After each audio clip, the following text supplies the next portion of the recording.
Top of the week to you.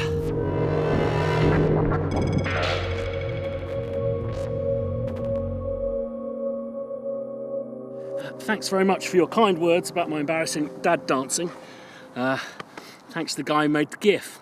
Great, that'll haunt me for the rest of my life. A couple of you were confused by the kind of format last week. Basically, we try and keep a theme, but what this for me is becoming Modular Mondays is the kind of deeper dive geekery part of my vlog with Sandy's fantastic contribution. I think what I like about the dynamic between Sandy and myself is Sandy knows what he's doing and I really don't. Talking of which, I want to head back into the shed, and before I cast last week's patch into modular ephemera, I thought I'd just add a few little bits and bobs, a few little surprises, and have just one more go at it. The main additions I've got is I felt that the DFAM sounded amazing but lacked a kind of hi-hat, so I actually bought one of these Chimeras, which I believe is a sample-based unit. I've had a little fiddle around with it and it's absolutely amazing. So let's just have a listen to that here.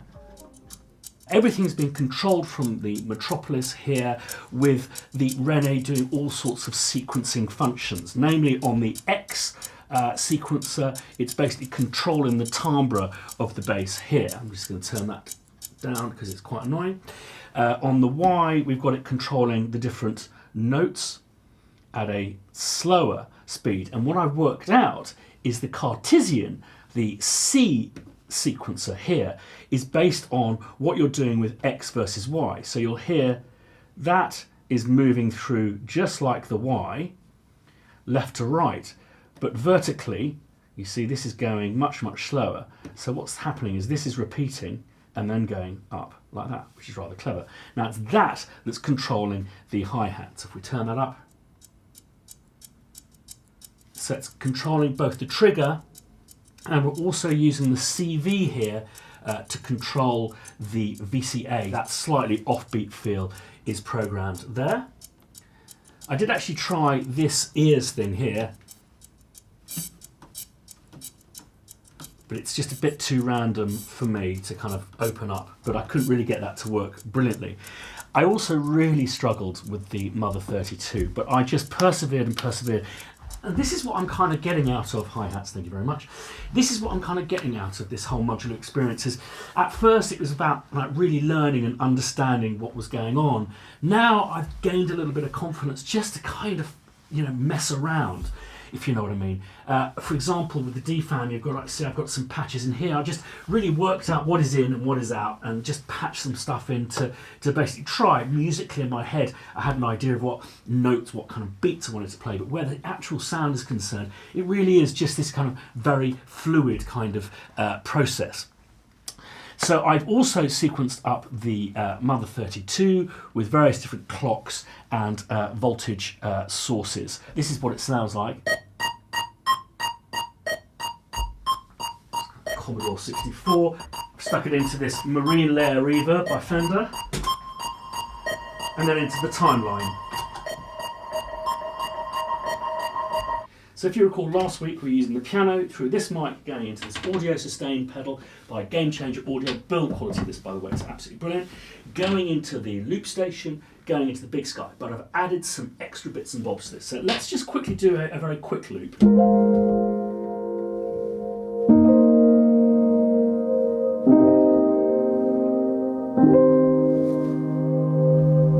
So basically, the sustain pedal going into the looper going into the switch box, and this will fire this to this and this to some other stuff. So that's going into the Big Sky as it was last week.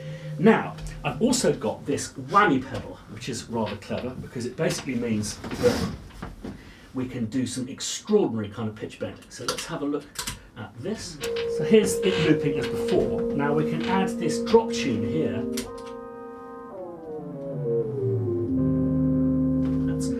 Both octaves combined.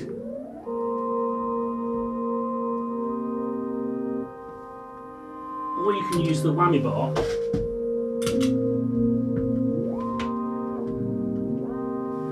particularly like this one.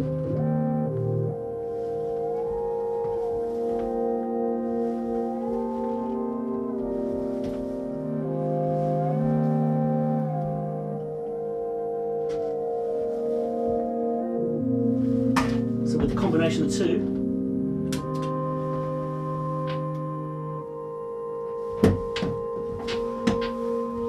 What's great about that is then about halfway through the piece I can also go.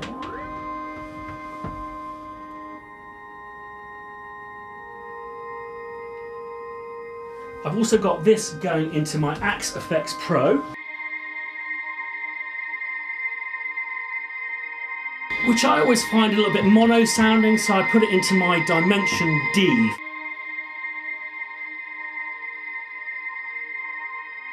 For that kind of more kind of spatial sound there. Over the forthcoming weeks, I think what you'll see is a slight convergence between the modular project and Piano Book, which I'm really excited about. But I am soon going to tell you what my plan is for my kind of unboxed kind of idea. What I've experienced with this vlog is if I make a commitment to the vlog, I'm kind of tied in, and I've just got to make sure that that I'm available to be able to commit to it and do it. But the idea I have in my head is really, really exciting. Anyway, whilst I have this coffee, over to Sandy. It's well below freezing in Connecticut this weekend. But luckily, Electron have released a new public beta for their Overbridge software, which adds a whole bunch of new features, as well as a beta operating system update for the analog rhythm, including their Mark 1s, which is really good. One of the new exciting features of this update, which I've been holding off on until the new Overbridge was public, is the dual VCO, which you can hear right now. It's more of a typical melodic or harmonic oscillator, as opposed to a drum voice, which is what most of the synth engines are on the analog rhythm. So I thought I'd load it up and have a little play at sequencing using a drum sequencer on much more sort of typically melodic material. I'll try and keep the talking to a minimum on this one. But just briefly, I'm mostly using mutes and the performance groups. The performance page on the analog rhythm is really useful because you can use the pressure sensitivity of the pads to control different parameters and do those sort of macro controls that I talked about in a previous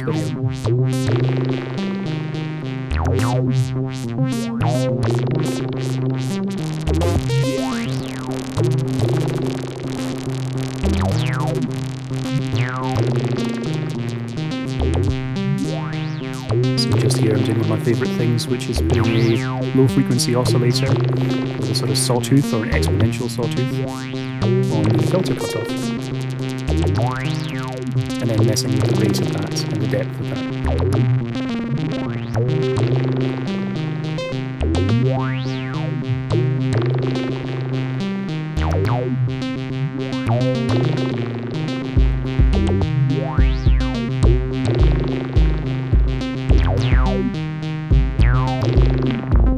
So that's one of those performance modes that I was talking about. Put a kind of low pass filter on more or less everything. And then I'll just bring in the other groups and start messing with some of these performance parameters.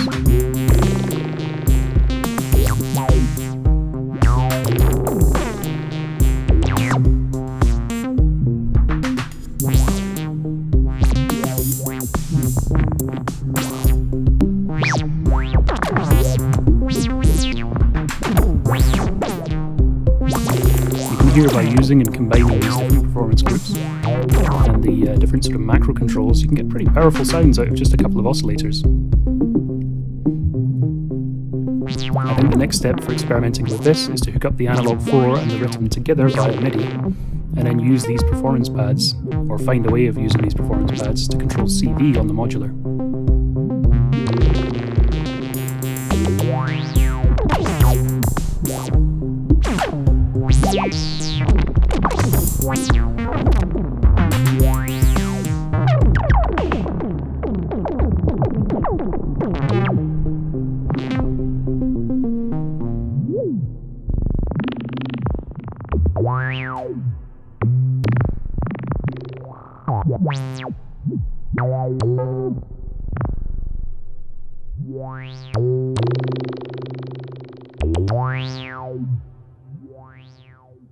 Thanks, as always, Sandy, for your really valuable contribution. Right, back down to the shed.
Thanks, as always, for your support, and if you haven't subscribed yet, loads of stuff coming up soon. If you like what Sandy and I have done this week, give us one of them, and if you want to be notified the next time we put a video up, just hit the little bell button.